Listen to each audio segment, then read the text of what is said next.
How smart is the Bangalore Smart City plan? Was there really a need for it? Is it feasible? Let's talk about that. But first, let's discuss what a smart city exactly is.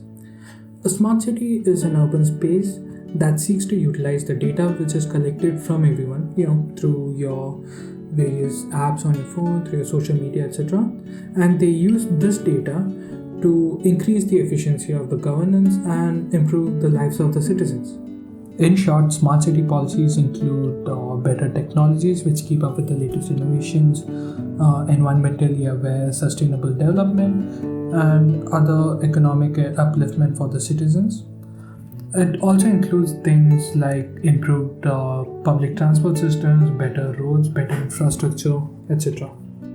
There are two standards by which the ISO judges smart cities. The first one are the management systems for a better sustainable city, and the second one is the smart infrastructures for city services. Bengaluru or Bangalore is the capital of the state of Karnataka in southern India. Being the nation's leading IT exporter, it's also called the Silicon Valley of India. It is home to many well-recognized colleges, research centers, software and telecommunication industries, and defense and aerospace organizations. It's the second fastest growing cosmopolitan city in the country, and this is a result of its rapid industrialization leading to massive immigration into the city from all over the nation.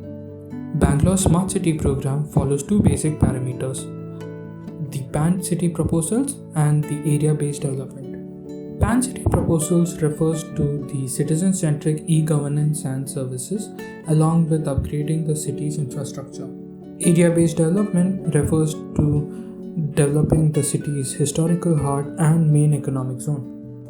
But this isn't as simple as that, because Bangalore was not considered as one of the candidates for the Smart City program when it was initially introduced.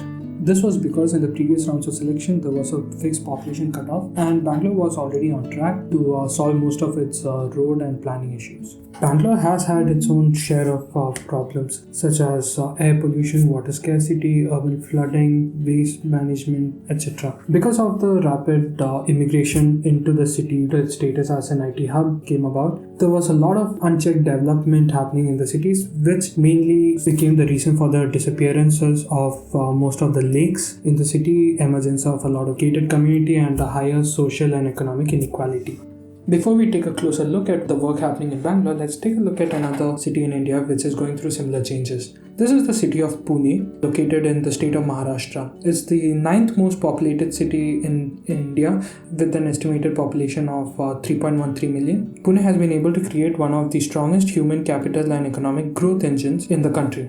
Its smart city policy mainly revolves around 6 key points. The first one being smart people, where they try to improve the human development index, try to educate people, provide higher education, and in short, a better life for the people.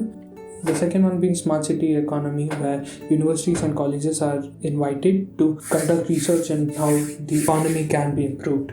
The next one being smart mobility, where the city planning tries to encourage walking and cycling. It also includes policies that help to develop their public transportation system.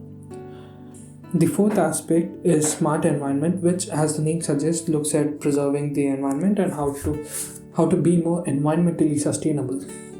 Fifth one is smart living, which again ties in with smart people in terms of providing a better lifestyle for people, trying to preserve and integrate the local culture and history, and it involves a lot of community participation.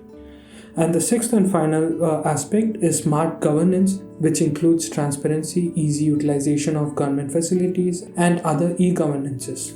This activity is led by the PMC, or the Pune Metropolitan Corporation, which has involved other private sectors, universities, and local communities within their plans. It isn't an easy task to come up with a uniform set of policies for all the cities in India, given how different each of these cities are and how diverse the country is. But there are things we can learn from other cities which are similar to Bangalore, such as Pune. Now, looking back at the work done in Bangalore, let's take a look at two specific areas. The first one being Avenue Road, which is located in the older part of the city, which comes under the historical heart of the city. Work has started here since January of 2021, which involves improving the roads and upgrading the existing amenities. The work was supposed to be completed by June of 21, but they did not meet this deadline, and there's been a lot of delay because of the work which is happening here, tied in with the COVID lockdowns. The businesses located in this area took a drastic hit. Now, there's a lack of coordination between the various civil agencies, which causes a lot of confusion in the work which is happening in this area. One such example is that the electricity was cut off along this road for 5 days, which brought the business over there to a standstill.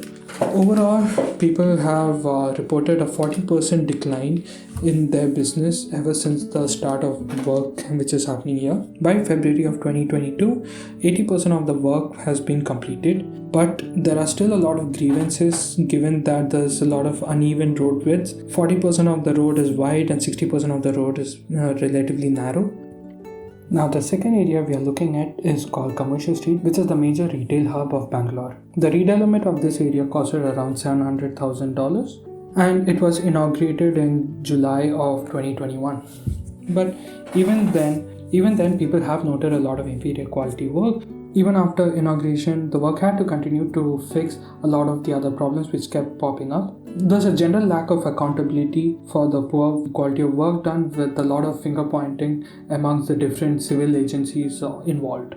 Now, the entire smart city work in the city is expected to be completed by March of 2023, and there is a fine of $500,000 which is going to be imposed on contractors who cause any sort of delay for the project. A lot of things which came under the smart city plan has already been completed, such as providing better COVID related infrastructure, digital health infrastructure, providing medical equipments to a lot of hospitals located in underprivileged areas, and a lot of smart traffic solutions as well. Now, this brings me back to my original question. Was it really a good idea to make Bangalore a smart city? In a city with a lot of population, a lot of history, how well can such a work be done? Who is to be held responsible for any sort of shoddy work which happens? How can they handle the corruption and usage of substandard materials by the private contractors? Was the central government right the first 3 times to not include Bangalore as a possible candidate for smart cities? Through this research, I expect to look into further feasibility of such a policy and try to come up with solutions for what can be done.